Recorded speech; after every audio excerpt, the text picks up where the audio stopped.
En 1459, paraît un ouvrage aux illustrations si étonnantes que 5 siècles plus tard, leur signification reste entourée de mystères.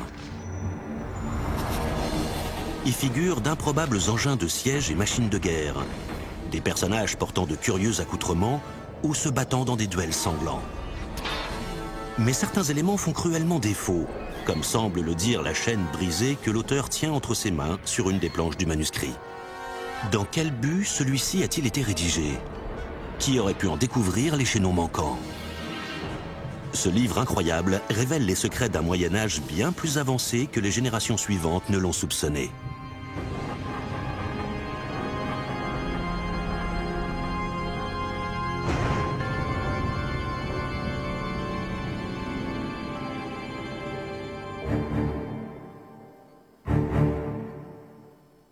Les coffres de la Bibliothèque royale du Danemark renferment un manuscrit écrit il y a 500 ans. Sur sa couverture de cuir patiné par le temps, une simple inscription, Taloffer, du nom du fameux maître d'armes. Cet ouvrage énigmatique est rédigé en souabe, un dialecte germanique, et contient 300 pages de textes et d'illustrations en couleur. C'est un extraordinaire témoignage de la vie au Moyen-Âge. Voici le véritable manuscrit de Taloffer datant de 1459. Il est magnifiquement exécuté. Les couleurs ont l'air d'avoir été peintes hier. Taloffer lui-même est dessiné, dictant à son scribe. Les textes et images contenus dans ce manuscrit pourraient remettre en question quelques-unes des certitudes de l'homme moderne sur le Moyen-Âge. Les techniques de combat étaient-elles aussi primitives qu'on l'imagine? Les chevaliers étaient-ils aussi honorables qu'on les a décrits au XIXe siècle? Le peuple était-il aussi fruste que l'histoire le laisse à penser? C'est un document essentiel, une mine d'informations sur ce monde encore méconnu. C'est comme une boîte à secrets que l'on aurait le droit d'ouvrir. Pour la toute première fois, la Bibliothèque royale du Danemark a accepté que nous filmions le manuscrit et que des experts du monde entier enquêtent sur les étranges pages qu'il renferme grâce à l'infographie et à des techniques de combat peu orthodoxes. J'en ai la nausée. Ils vont tenter de décoder ces curieux schémas pour construire les machines inventoriées. Pompée, il entre dans l'eau. L'équipe compte ainsi tester les méthodes et techniques présentées dans le manuscrit pour évaluer la vraisemblance des descriptions de Taloffer.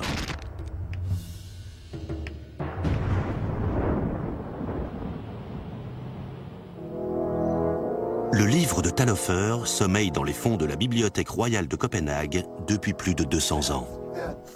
Mais 5 siècles après sa rédaction, aux 4 coins du monde, des pratiquants en arts martiaux veulent faire revivre ces techniques de combat médiéval. John Clements est maître d'armes. Depuis des années, il étudie les différents styles de combat du Moyen-Âge. Clements est l'un des plus grands spécialistes internationaux dans le domaine des arts martiaux médiévaux. Nous savons très peu de choses sur l'homme qu'était Taloffer, sur la vie qu'il a menée. C'est une énigme. Par contre, nous savons que c'était un maître d'armes, un chevalier, un instructeur, qui enseignait l'art des combats de chevaliers. Taloffer consacre près de la moitié de son manuscrit au combat médiéval. Dans ces pages, de nombreuses planches illustrent l'univers cruel et implacable des duels judiciaires. Il se distingue par l'espace circonscrit dans lequel les adversaires sont tenus de se battre. On a ici beaucoup d'images décrivant le duel judiciaire, qui est une institution très particulière. Quand quelqu'un portait une accusation sur quelqu'un d'autre, et qu'il n'y avait ni témoin ni preuve, le combat était une forme de procès, un moyen de distinguer l'honnête homme du menteur. À la 8e page de son traité, Taloffer énumère les accusations pour lesquelles un individu est convoqué au combat. Meurtre, trahison et haute trahison, hérésie, déloyauté, mensonge, déshonneur d'une jeune fille ou d'une dame. Les contrevenants à la loi étaient souvent contraints de s'affronter lors de duels judiciaires.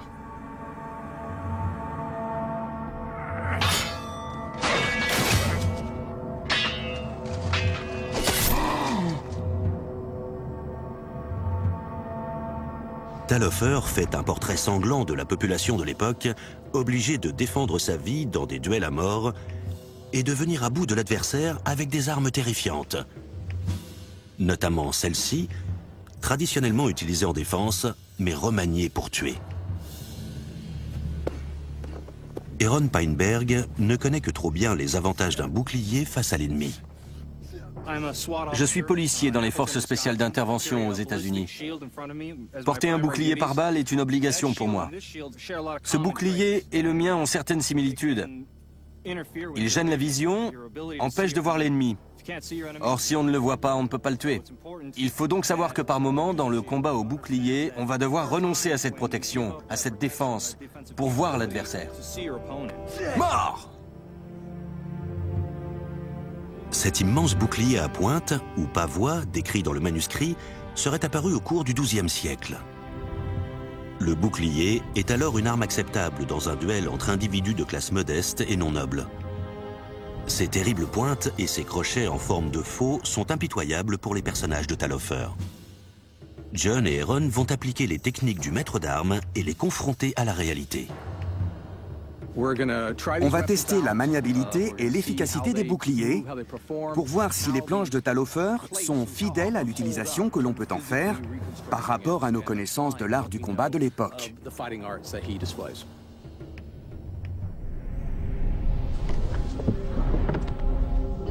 Pour avoir une chance de survivre à un duel judiciaire de ce type, le manuscrit cite 2 techniques à mettre en œuvre. Accrocher le bouclier pour exposer l'adversaire, puis planter la base fermement dans le sol pour s'en faire un mur. C'est exactement la marche à suivre. On s'accroche très vite. Oui, j'ai vu. On accroche et on tire.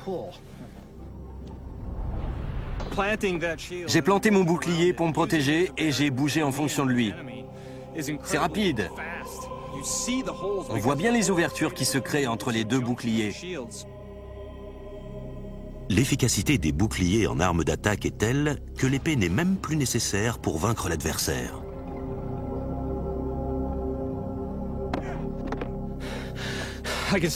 Il est clair que les techniques décrites dans le manuscrit de Taloffer sont pertinentes. Que ce soit pour le déplacement, la défense, l'accrochage, le lancer, les jeux de jambes, les gestes, tout y est. C'est un combat d'une violence terrible. Ça inspire le respect. Même si les images de combat à coups de bouclier ne sont pas courantes, ce ne sont pas les plus étranges que l'on trouve dans le manuscrit. Dans un autre ensemble de planches, le combat judiciaire donne une nouvelle définition à la guerre des sexes. Dans cette partie, il y a un duel homme-femme qui a pour but de résoudre un conflit par la lutte à mort. C'est la première occurrence d'un combat mixte dans un traité des méthodes de combat.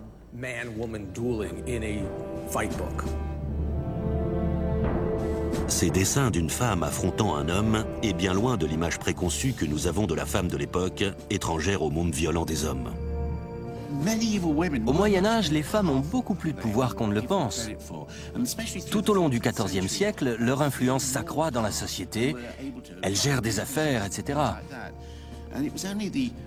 Ce n'est qu'à partir de la Renaissance que la tendance change, que les femmes sont considérées comme plus passives, inactives. Si l'on en croit le manuscrit, il arrivait qu'une femme se retrouve face à un homme dans un duel judiciaire. C'est une image particulièrement difficile à interpréter.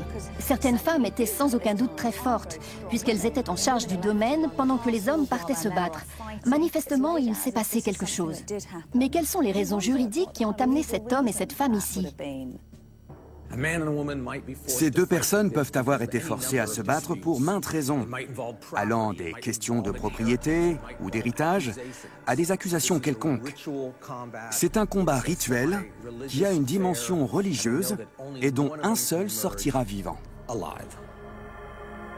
Si le combat à mort est en soi dérangeant, certains vont même jusqu'à voir sur ces images des adversaires ayant été mariés femmes.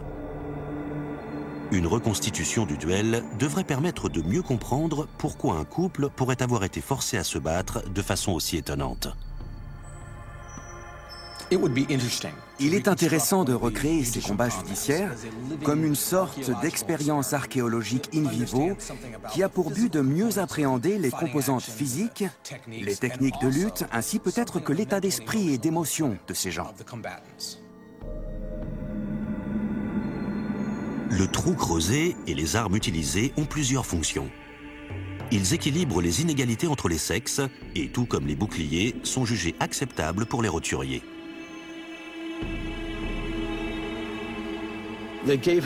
On lui donne une grosse pierre enroulée dans une toile, à utiliser comme un fouet. Ce n'est pas une arme virile ou guerrière, ni d'autodéfense. Le message est clair. Si elle s'en sert, c'est un outil mortel pour fracasser le crâne. Bethany Hughes va tester l'efficacité d'un tel dispositif sur le crâne d'un mouton. Quand on tient ça entre les mains, on sait qu'on n'est pas là pour s'amuser. C'est un objet lourd. Je suppose qu'il suffit d'un coup bien placé pour tuer.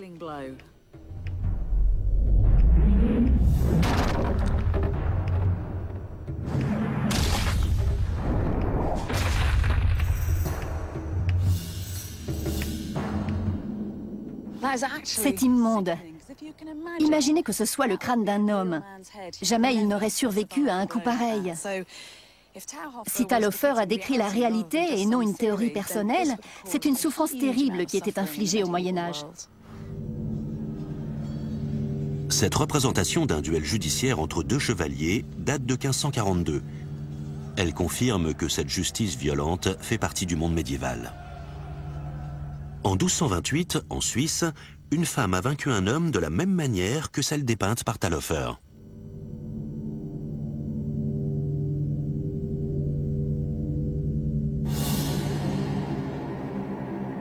Les habits sont littéralement cousus autour des combattants pour les empêcher de cacher tout objet pouvant servir au combat.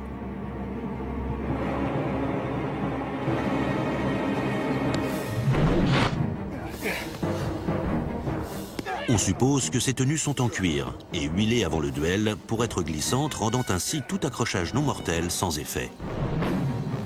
Seul un coup fatal met un terme au combat ritualisé. On m'a cousu cet accoutrement à même le corps et enterré à mi-hauteur dans ce trou. J'irai nulle part. Je suis coincé ici dans tous les sens du terme. Je suis vraiment diminué. Je pensais que la personne en dehors du trou, la femme, aurait plus de facilité à approcher. Mais en fait, c'est pas trop problématique. On se rend quasiment coup pour coup. Je m'aperçois qu'il est difficile de frapper à la tête tout en évitant la masse. Il faut bouger très rapidement, mais avec un peu d'entraînement, je crois que j'y arriverai.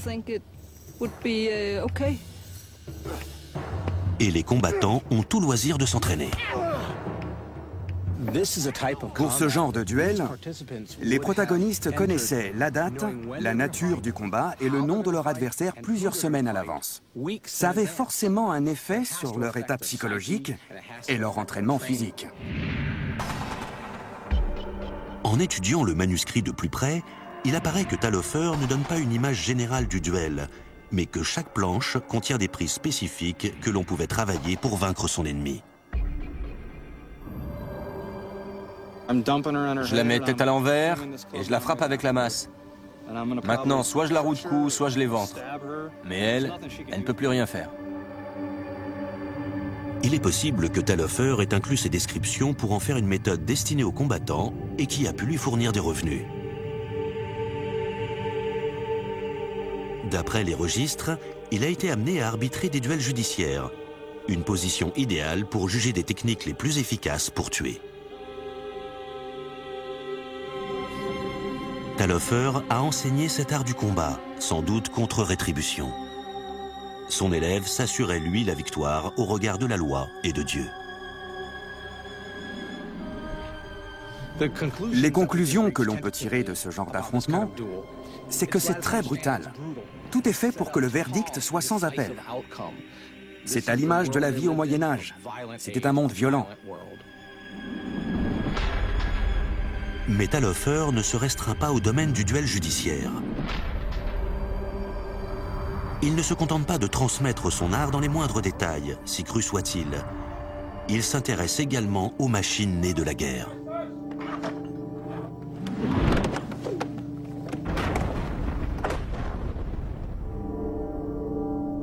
La 16e planche du manuscrit de Taloffer montre un engin de siège largement utilisé pendant tout le Moyen-Âge.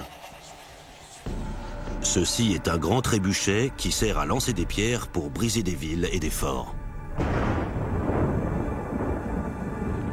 Taloffer est maître d'armes, pas ingénieur. Pourquoi inclut-il alors de tels mécanismes dans son ouvrage? Où s'est-il procuré ces modèles de machines de guerre? Taloffer n'est pas le seul livre de guerre secret en existence dans l'Europe médiévale. Dans nombre de manuscrits de l'époque, on trouve plusieurs machines reproduites à l'identique.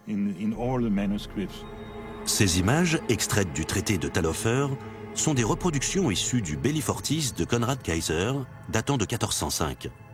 Peter Wemming a une théorie sur ce qui a poussé Taloffer à s'approprier ces dessins. Pour moi, c'est une sorte de CV.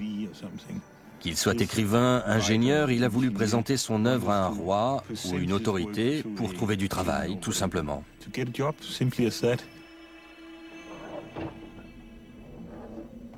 Les engins de siège peuvent faire pencher la balance du pouvoir d'un côté ou de l'autre.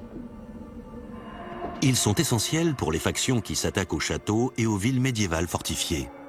Sur ces terres déchirées par les conflits, une des machines présentées par Taloffer a peut-être été décisive. Celui-ci a rédigé un véritable catalogue des armes au Moyen-Âge. Taloffer a vécu dans ce qui s'appelait le Saint-Empire romain germanique. Contrairement à ce que l'on pourrait croire, ce n'est pas un grand bloc solide. C'est une terre déchirée par les guerres entre tribus, entre royaumes, où tout le monde s'étripe à longueur de temps. Alors que dans l'Empire romain d'origine, il n'y avait qu'une force militaire centralisée, ici c'est chacun pour soi. Et sur ces terres meurtries, ceux qui prétendent connaître le fonctionnement de ces engins de guerre dévastateurs sont employés par les plus riches et les plus puissants. Ce manuscrit est le fruit de recherches impressionnantes. Sa fabrication a sûrement coûté très cher. On peut donc supposer que Taloffer espérait quelques retombées financières pour ce travail. Taloffer n'affiche pas seulement sa maîtrise des engins de guerre courants. Le maître d'armes est ambitieux. Il propose des modèles encore plus perfectionnés dans son catalogue militaire. Et aucune machine n'est trop extrême pour cet esprit visionnaire. Il y a quantité de choses fascinantes ici. Celle-ci est l'une de ses conceptions les plus audacieuses. Au-dessus de l'image, la légende rédigée en souabe est la suivante. On construit 2 charrettes sur ce modèle, tel que vu du dessous. De l'intérieur des véhicules, les hommes combattent ceux qui sont à l'extérieur avec des armes et des lances. Ils sont protégés par des loricas tout autour. À plat, la machine est difficile à imaginer. Mais une fois mise en 3 dimensions, le mystère s'éclaircit.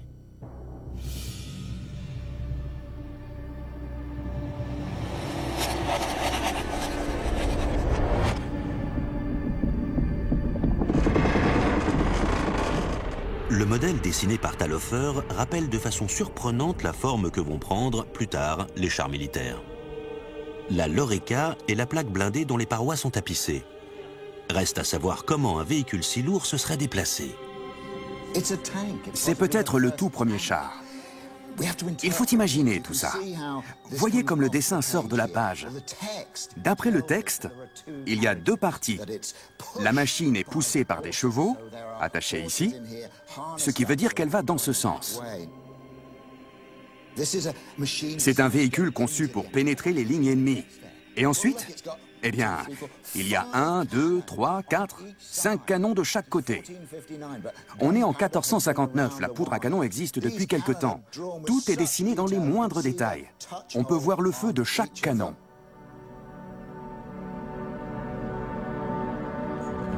Au Moyen-Âge, cette machine de guerre emmenée par un attelage de chevaux et armée de canons semble assez improbable. Ce char a-t-il existé? L'armure le protégeant était-elle vraiment efficace?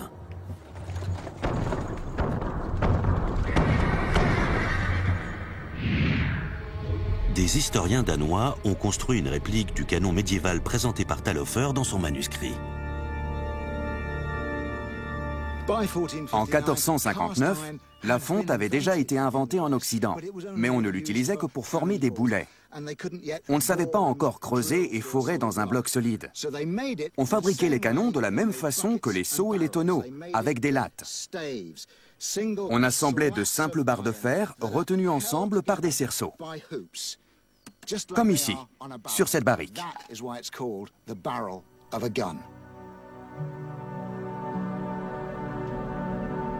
En 1459, la technique permet déjà des tirs multiples sur un canon à l'abri d'un char. C'est le lointain ancêtre de celui qu'on voit aujourd'hui sur le champ de bataille. Vers 1450, le canon à chargement par la culasse a été mis au point. Ce qui veut dire que le boulet ou les cartouches étaient insérés par l'arrière. Le secret de ce système, c'est ça, le pot de culasse. On faisait sa préparation ici, on versait la poudre et on refermait avec un bouchon en bois.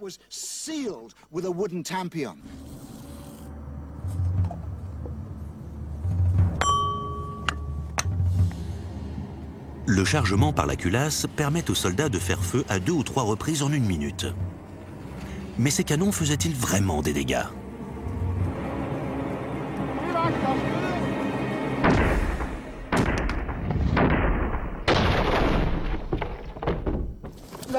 Regardez-moi ça. Regardez. Les planches n'ont pas résisté. Il y a un gros trou. Voilà. Ça a pulvérisé le bois. Un beau trou de mousquet.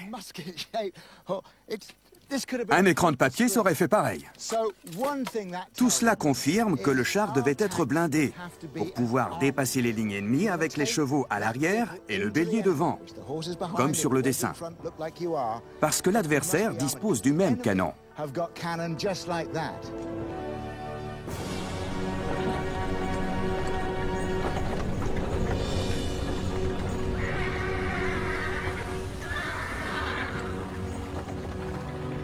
Un mécanisme aussi sophistiqué est improbable au Moyen-Âge. Mais Talhofer n'est pas le seul à décrire les chars de l'époque, ce qui tend à prouver qu'ils ne sont pas que le fruit de l'imagination du maître d'armes. D'autres dispositifs présentés par Talhofer soulèvent davantage de questions sans réponse. À côté de ce char primitif se trouve un engin très intrigant.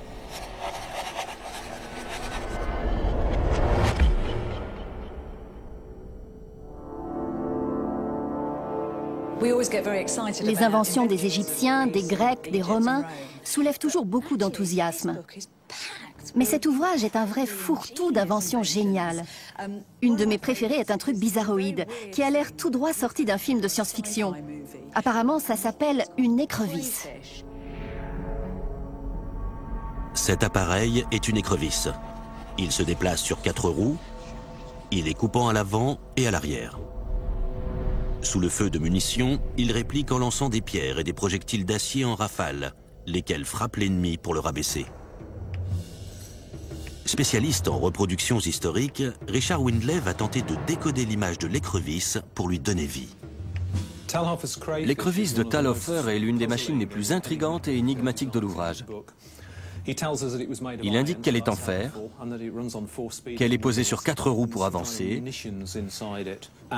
qu'elle contient des munitions sans préciser leur nature. Il propose de la faire de la taille que l'on veut, ce qui ne nous aide pas. On va donc essayer de voir à quoi elle ressemble et surtout ses exploitations possibles. En m'inspirant des différentes indications du livre, j'ai dessiné un modèle qui incorpore le maximum d'éléments. À partir du manuscrit de Talhofer, Richard construit une maquette afin de comprendre les capacités réelles de cette machine. C'est sans doute la première fois en 500 ans que l'écrevisse de Talhofer est dévoilée.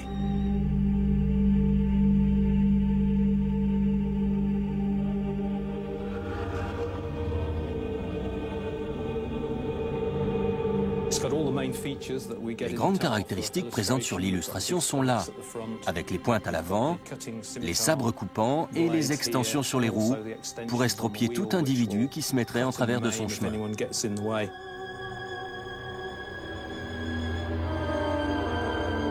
Richard prouve que l'écrevisse est une machine vraisemblable. Mais cette reconstitution ne permet pas tout à fait de savoir pourquoi et où elle aurait pu servir.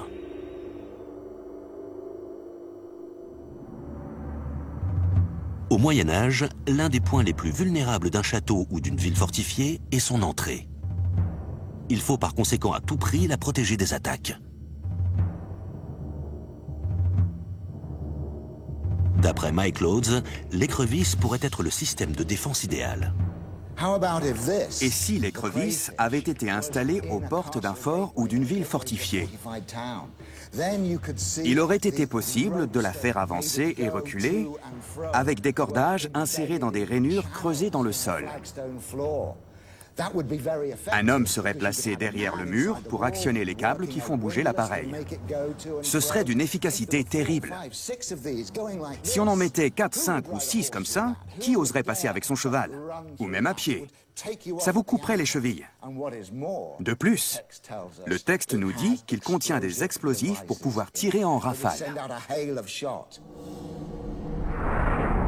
Richard a incorporé ce redoutable système dans sa maquette de l'écrevisse.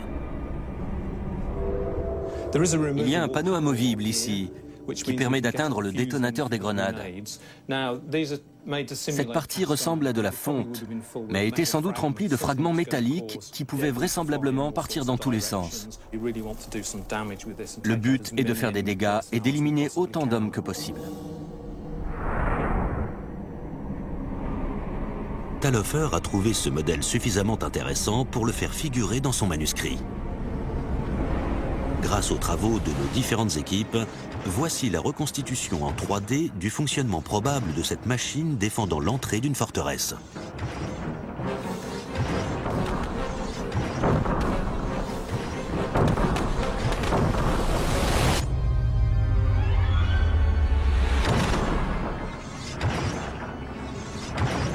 En théorie, l'écrevisse est capable de repousser l'ennemi à l'entrée même des fortifications. Mais les assaillants devaient d'abord arriver jusque-là, et ce n'était pas chose facile. Une fois encore, Talhofer semble avoir la solution. Mais la question est toujours la même. Fonctionnait-elle ? Il y a différentes façons d'attaquer un château, une forteresse. On peut creuser des tunnels par en dessous. On peut escalader, en grimpant sur des échelles ou des beffrois contre les murs pour passer par-dessus. Ou on peut tout simplement faire exploser l'entrée. Le tout étant de faire parvenir la bombe devant l'entrée. Pour ça, on peut envoyer Jamie dans son armure, qui ainsi protégé peut tenter d'avancer. Mais là-haut, les archers veillent.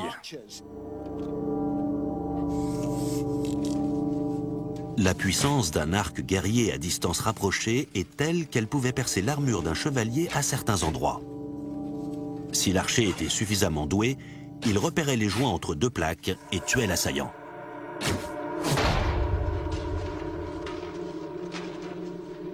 Mais risquer ainsi la vie d'un chevalier était une méthode trop coûteuse avant même d'entrer dans la ville.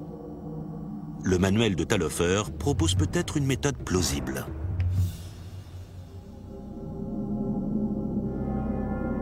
Terry Jones, membre des fameux Monty Python, n'est pas seulement connu pour son humour. C'est un fin connaisseur de l'histoire médiévale. Et même lui est étonné par certaines scènes de guerre dépeintes par Talhofer. Le manuscrit de Talhofer contient de nombreuses illustrations surprenantes. On voit ici des hommes marcher vers le château sous des cloches de métal. Comment rentraient-ils là-dedans? C'est digne des Monty Python. Et le château est protégé par deux coussins géants placés devant l'entrée. C'est bizarre.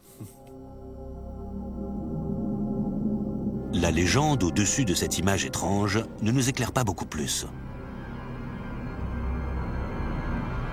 Voyez, ils se dirigent vers la forteresse. Avec ce panier, ils peuvent se déplacer. À l'abri du panier, ils avancent.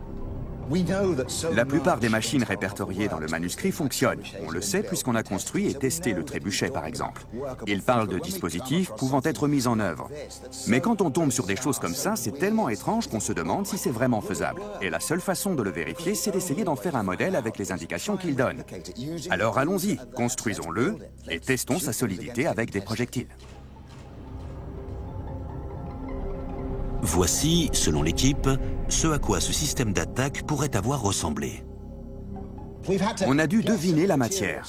Certains pensaient que c'était de la fonte, comme pour une cloche, d'autres que c'était recouvert de plaques blindées, mais ça aurait été bien trop lourd. Reste un matériau, courant au Moyen-Âge, qui peut avoir la résistance du fer sans le poids conséquent. Le cuir durci. C'est dur. C'est avec ça qu'on fabrique les armures au Moyen-Âge. Les chevaliers modestes se protègent avec du cuir bouilli, un cuir très solide et léger.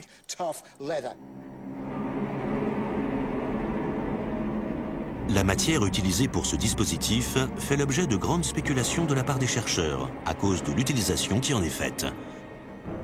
Le but est d'approcher le plus possible des murs d'un château assiégé et de revenir vivant. Alors qu'elle se dirige vers sa cible, la cloche doit résister à l'attaque des archers tout proches pour que les porteurs survivent. On va faire le test ultime.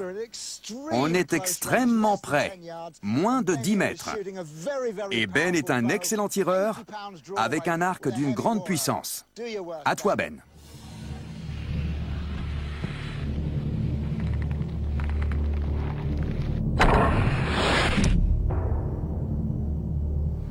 Je m'attendais à ce que ça perce le cuir de bout en bout. Et non! Ça a pénétré le cuir, mais pas très profondément. Il y a sans doute un homme qui perd du sang à l'intérieur, mais il n'est pas mort. Ce cuir a un extraordinaire pouvoir d'arrêt. Avec une double épaisseur, on aurait un dispositif défensif tout à fait efficace.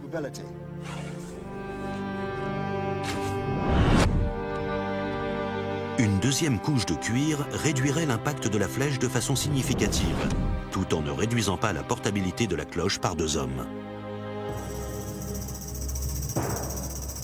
Un tel système pourrait avoir permis d'atteindre le château tout en épargnant la vie de ses occupants.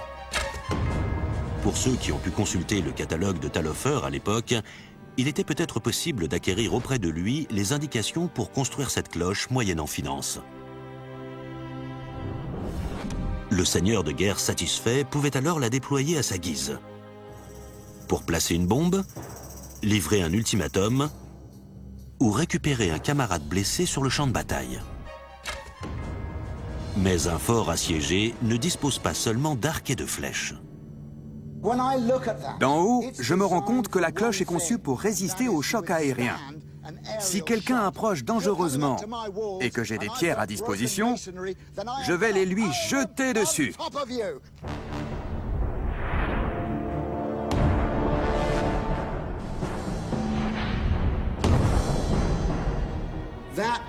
C'est une structure très bien étudiée. Même sous l'assaut d'énormes pierres, l'entretoise centrale permet de garder les hommes sains et saufs.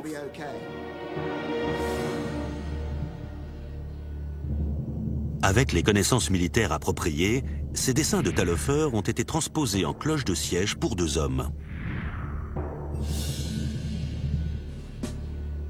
Mais c'est l'armure du guerrier médiéval qui le protège encore davantage en donnant à l'individu une liberté de mouvement accrue.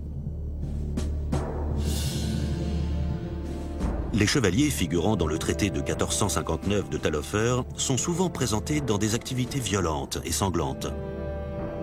Taloffer ayant reçu la formation de chevalier, il les connaît parfaitement.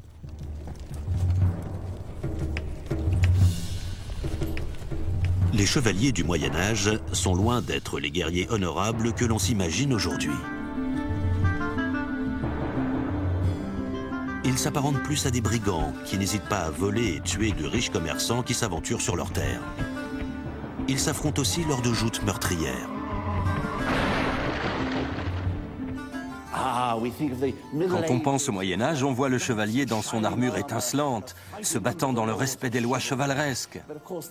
Mais la réalité était évidemment tout autre.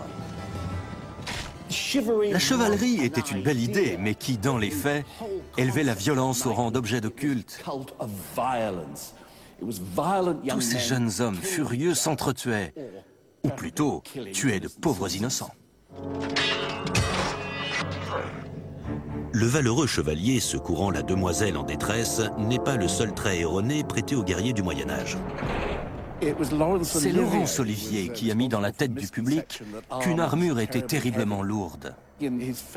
Dans le film Henri V, les chevaliers sont hissés sur leurs chevaux par des grues, alors qu'il aurait été impossible de se battre si ça avait été vrai.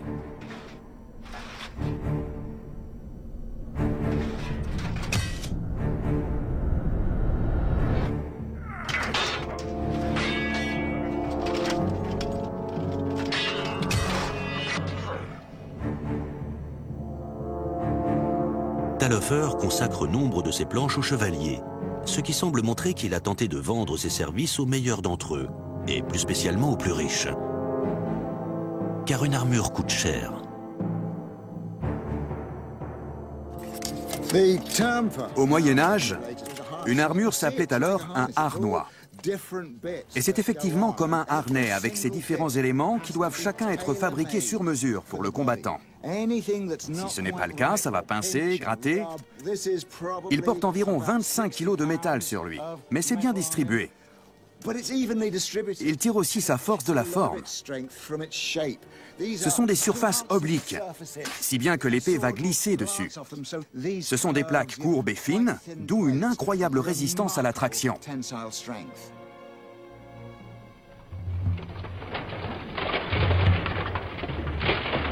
Pour qu'elle soit vraiment efficace, l'armure doit permettre une liberté de mouvement comparable à celle d'un adversaire moins bien protégé pendant la bataille.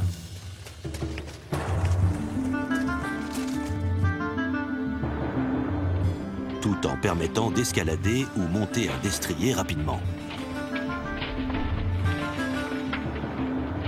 Pourtant, impossible de faire des compromis sur ses fonctions protectrices. Elle doit arrêter ce qui est sans doute le joyau de la métallurgie médiévale, l'épée longue.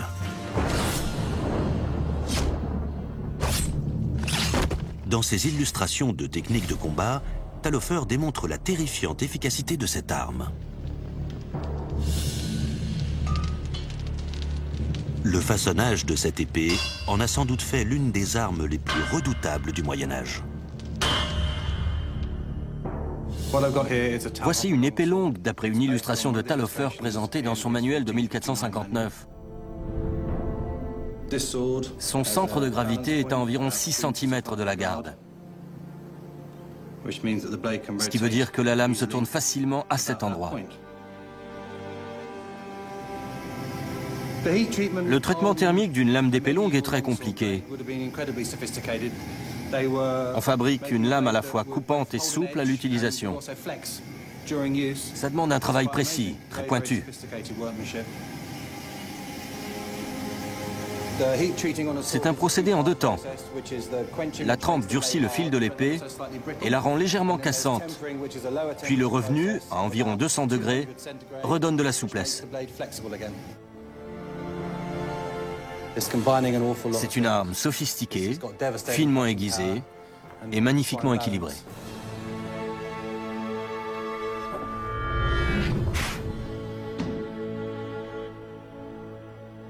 Malgré l'efficacité des épées de l'époque, elles ne peuvent toujours pas trancher les plaques en acier durci de l'armure d'un chevalier. Avec une lame aiguisée et fabriquée avec les mêmes techniques qu'au Moyen-Âge, il est tout simplement impossible de transpercer son armure et de le blesser avec un coup de côté. Peu importe où et comment je le frappe, je ne peux pas couper son armure sur le côté. Mais une planche du manuscrit révèle une technique d'attaque à l'épée longue qui est presque oubliée aujourd'hui. Si les règles du duel judiciaire l'exigent, un homme sans armure peut être obligé de combattre un adversaire en armure sur le champ de bataille ou en dehors des murs de la ville.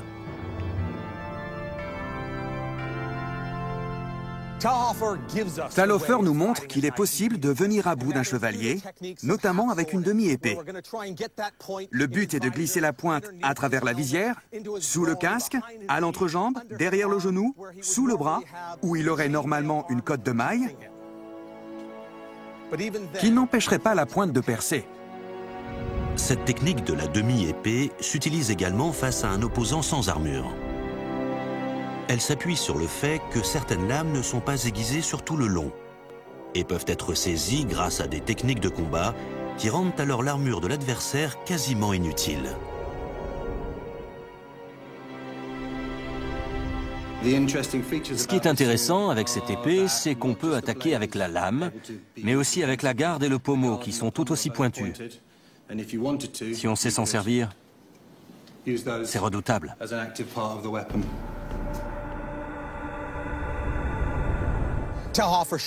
Talhofer prouve qu'en plus de la pointe, on peut utiliser la garde pour le frapper à la tête, le marteler avec le pommeau. Ça peut s'avérer être un coup fatal. Frapper avec ce genre d'extrémité, c'est comme avoir un marteau d'armes en main. Ça n'en a pas l'air, mais la masse, le poids, lui donne une puissance telle que ça vous assomme sans problème.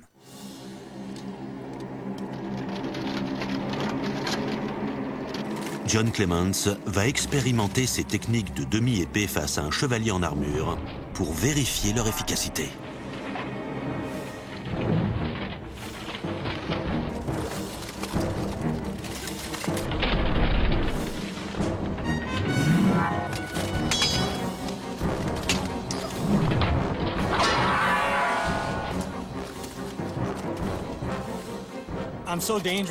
Je suis dangereux, je risque de tuer. Je ne peux pas vraiment me retenir une fois engagé. Quand je suis dedans, l'armure a un poids et une dimension qui lui sont propres.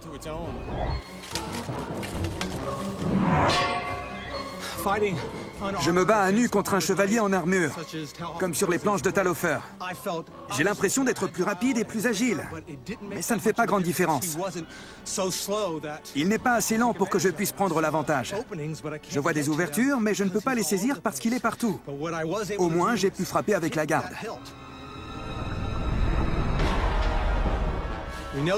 On connaît les techniques, on est très entraîné. Mais quand on est à fond, qu'on voit le pommeau frapper et marquer l'armure, qu'il s'arrête comme ça sous le choc, c'est impressionnant. Vraiment.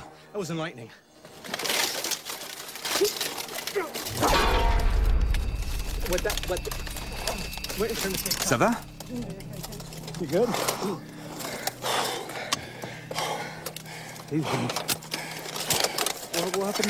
Attends, je vais t'aider. Qu'est-ce qui s'est passé? En fait, je ressens encore le premier coup de pommeau quand tu m'as frappé avec le bout de l'épée. L'impact du pommeau se réverbère sur toute l'armure. J'en ai la nausée. J'ai du mal à respirer et à rester concentré sur le combat. J'ai mal au cœur, ça m'a traversé tout le corps. C'est vraiment impressionnant.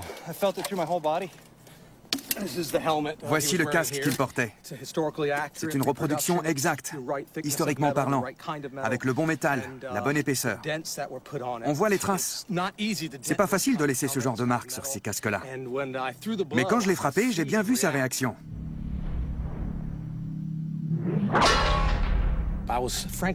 Honnêtement, je suis moi-même surpris de m'être battu avec autant de force. On travaille les techniques et les manœuvres de Talhofer de manière intensive. Et cette image précise d'un combattant sans armure face à un adversaire en armure est présente dans son manuscrit, ce qui valide la technique qu'il avance. Malgré son titre et ses illustrations, le manuel de combat de Talhofer n'est pas entièrement consacré aux arts martiaux et à la guerre. Ces pages évoquent de nombreux aspects de la vie au Moyen-Âge, notamment cet étrange dessin.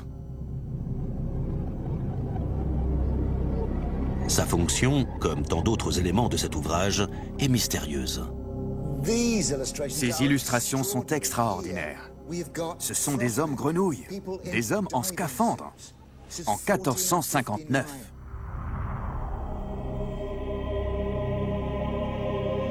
La tête est recouverte d'un couvre-chef solide.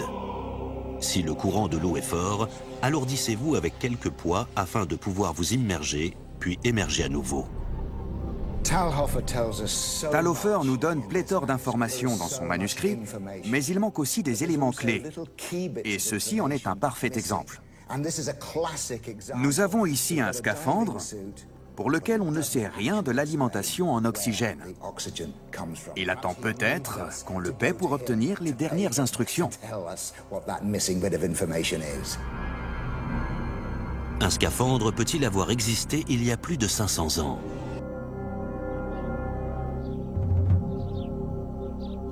Dans le centre médiéval danois, des historiens ont mis au point une combinaison de plongée en s'inspirant d'autres dessins datant du XVe siècle. Cette technologie fonctionne-t-elle vraiment? Ce casque est légèrement différent de celui représenté par Talhofer. Ce qu'on voit là, c'est ce qu'on appelle un aume à tête de crapaud, ce qui est plutôt bienvenu pour aller dans l'eau et qui s'utilise pour les joutes.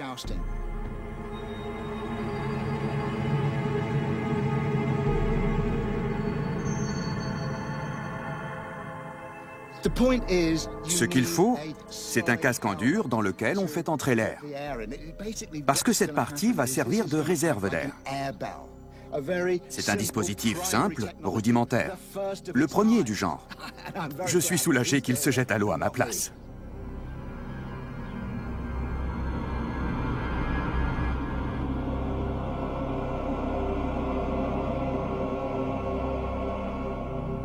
Même s'il ne révèle pas le secret de l'alimentation en air du scaphandrier, les pages du manuscrit indiquent les pistes à suivre pour obtenir le dispositif nécessaire,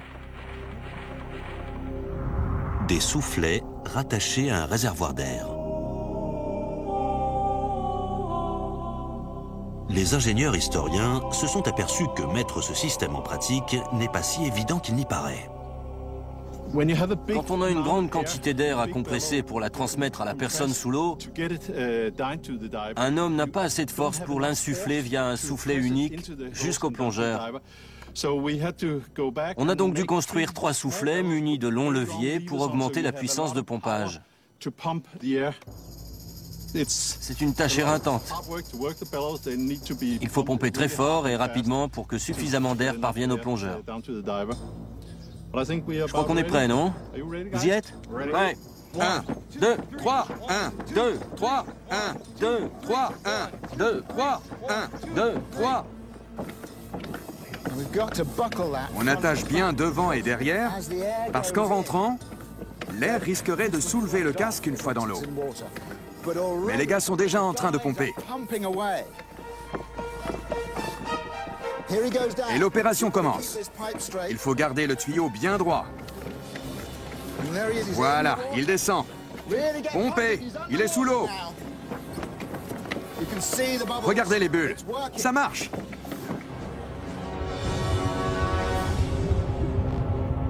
C'est formidable. On a sous les yeux un système qui a été pensé aux alentours de 1400 et qui est mis en pratique aujourd'hui. Cet homme respire sous l'eau grâce à ce tuyau dans lequel ils insufflent de l'air à l'aide de soufflets. C'est extraordinaire.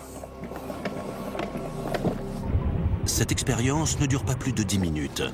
Mais au Moyen-Âge, un plongeur pouvait rester immergé tant qu'il y avait des hommes pour activer les soufflets. Voilà comment on a envoyé des hommes sur la Lune, en développant l'idée qu'un engin mécanique peut surpasser nos limites biologiques.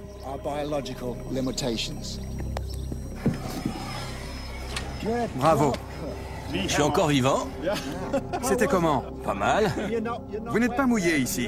Ça n'est pas monté plus haut. Il n'y a eu aucun problème. Il a le visage sec. Je n'en reviens pas. L'eau n'est pas entrée. Le scaphandre est l'une des grandes inventions du Moyen-Âge. Et la version dépeinte dans le manuscrit de Talhofer semble plus avancée que celle que l'équipe vient d'expérimenter. Sa conception se rapproche davantage des systèmes d'air comprimé qui existent aujourd'hui. Il est aussi plus manœuvrable et près du corps, avec une sortie d'air au niveau des manches et non du visage. Talhofer ne révèle pas les utilisations qui ont été faites de ce scaphandre.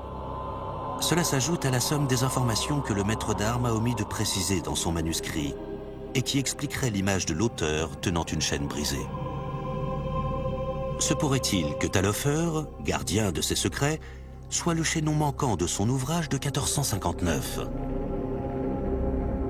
Ce manuscrit offre un aperçu d'un univers complexe et violent que nous commençons tout juste à comprendre véritablement.